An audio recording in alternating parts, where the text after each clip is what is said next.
did you feel about it? Honestly, I was like, the first thing I thought of is, why Bungie? But then I thought about it, and I'm like, okay, I can see why they would choose it. And then, of course, reading like articles and seeing people's opinions, like what I'm thinking is right. The reason why people are saying. What do you think about it though? What do you think? It could be good. It could be really good. Long term. Long term, it could be really good because of what I want to talk about once we get to that point. It's tied to another segment? Oh, no. We can do it now. I can. Is it about this segment? Yeah, it's about this. Okay, cool. All right. So what I'm thinking is the reason why they did this purchase, because remember, Bungie is really known for just one game right now. 2 games. What? 2 games. 2 games. Okay, and fine. one of them started off to 2 bring games. what Microsoft Xbox is in the first place. That was the reason 2 why games. it was pretty shocking, but yes. Come on. Destiny, and then of course the first 4 Halo games: Halo 1, 2, 3, ODST, and Reach. 5 games. That's 5. Oh, what? 5 games. Yeah. 5 Halo games. All those games. What's funny because I didn't really think ODST was made by Bungie. I thought that was 343. It was made by Bungie. Yeah. And Reach was the last one made by Bungie. Yeah. So Bungie is not just a new studio that Sony just bought. It's something that started Xbox to what it is now. They actually were making stuff before in the 90s, but it wasn't as popular. Yeah. Halo was the one that got them on there. And Halo was the game that everybody was hip to.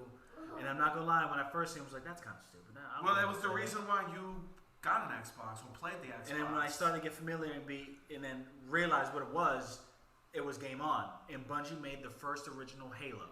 So when they made Destiny, they're like, oh, so we already know they got that, and I know Halo strength. Destiny. But I don't really play Destiny. But I really still go back to it and enjoy it. It's not like I go back to it, play a little, and not enjoy it at all. Like I actually would like to go back and play it. But now they made it so it's free to play, but I want to know the story. But then now they just have the stories as far as lore to understand instead of playing the story. Like I got confused, but I still like to go play some multiplayer, get some people to play with me, and whatnot. And Destiny's overall fun. Destiny 2 was overall fun. Now, the reason why I think this could be really important for them for the future. I'm gonna use this new soundboard. So this is gonna be cool. So guys, because it's been pretty much speculated and stuff like that, but I pretty much know it's their live service feature. Oh man, I don't know if it worked. I can't even hear it. It's their live service feature. Okay. And you know how Destiny does a really good job. Well, you would know more than I would at doing their live service feature, right? Their live service is pretty good, right? But see, that's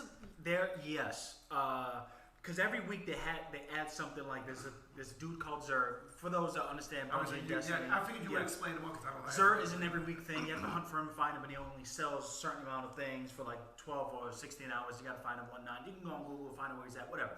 You do that, and then every week there's like, hey, there's a new strike involved, and if you get this, you get this. There's a weekly nightfall, and then there's obviously raids. And they've been doing a great job at that. Continuing to do so. The communication's been nice. Exactly. And their grind, and the way you can grind and do so. So this is why I'm thinking Sony did this for a long haul type of thing, because they love what they're doing, and they want to use that to put it in their other games that they have to try get the same team, because this was just recently said that $1.2 billion of that $3.6 billion was to keep workers there, because they want to keep the original team of Bungie that badly.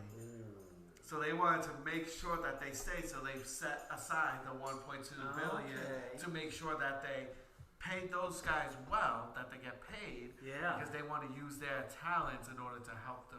Now with the live service, how well they do it, and let's be real, we know Sony, that's one of their weakest points. Yeah, we know that. It's like they got the weapons, they just don't know how to shoot. Sony is very weak with that, so that's why I'm thinking it was the main thing. Like, it's great. They have Destiny. Fantastic. And they got Bungie. So it's like, they got Bungie and Destiny, which they said that they was not going to keep it exclusive. It's going to be still going to come up to Microsoft and PC and all that. Yep. They said they have no issues with that. We'll see. We'll see in the future, obviously. see. But If they pull the Call of Duty, they'll do the same thing. As of right now, but I think the main reason why they did it is because of the way they know how to work their live service. And you could probably implement those services to not only just first-person shooters. It could be tied to seasons and just maturing. Sony has a lot of different type of games and services that this could work for. Yeah. The live service, like a good live service thing. Yeah. So this could actually work, and maybe, I don't know if will get to that point, but it would be nice if they somehow get to the point where Xbox has it, because Xbox is fantastic with their online thing. Yeah. We know that. I'm not gonna deny that. Yeah. I'm not the biggest Xbox fan, but I know talent what it is, and they're good at that. They're good. They do have Sony a solid needs foundation. to get to that point. Sony has Sony it, but not where at that point. it's some of them is very clunky. They have some features that Microsoft already has, and then some that they don't. And they do it like so poorly, like this way Sony. Like some of the stuff, like I'm used to how it works, but it's because I've been using Sony for so long, so I'm just used to it. But I think they have to do more of the promoting their features, because SharePlay is one feature that's mind blowing, but I don't think a lot of people understand what that is. Yeah, no one really uses it. At least from what I know, no one really uses it. And that's like if I want to play a fighting game with you, but you don't have it, I'll share it and give you the controller, and then you can play with me. Or I could give you the controller to help me on a part. They have to do more promotion on that front. Then you got PlayStation Now and that service.